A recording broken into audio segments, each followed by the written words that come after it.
చెడ్డవారిని చూచి వ్యసన పడకుండా నీ మనసు మౌనంగా ఉండాలి. చెడ్డవారిని చూచి కోపం ప్రదర్శించకుండా నీ నోరు మౌనముగా ఉండాలి.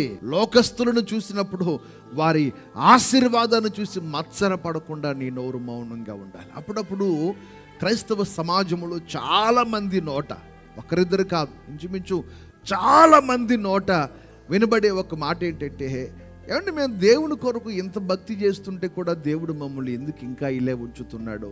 దాని అర్థం ఏంటి? నీవు ఆయన సన్నిధిలో మౌనముగా ఉండడము దేవుడు నేర్పిస్తున్నాడు. ఎర్ర సముద్రం వరకు వాళ్ళు వచ్చే వరకు దేవునికి తెలీదా? సముద్రాన్ని పాయలు చేసి వాళ్ళకి దారి వాళ్ళని దేవునికి తెలీదా? అన్నీ తెలుసు, మరి ఎందుకు చూస్తూ ఉన్నాడు ఆయన? వాక్యం ఏముంటుందంటే, వారికి ఎర్ర సముద్రము దగ్గర దేవుడు ఒక పాఠము నేర్పించాలనుకున్నాడు. వాళ్ళు నా సన్నిధిలో నేను చేసే అద్భుతాల కొరకు వారు ఎదురు చూడాలి. నేను అద్భుతం చేసే వరకు వారు మౌనంగా కనిపెట్టుకొని ఉండాలి. అది నేర్పించడం కొరకు అప్పుడప్పుడు దేవుడు కొన్ని సందర్భాల్లో ఆలస్యం చేస్తాడు. ఆలస్యం చేయడం మాత్రమే కాదు, మన కళ్ళ ఎదుటే చెడ్డవాడు ఏమవుతాడట? వర్ధిల్లుతాడు.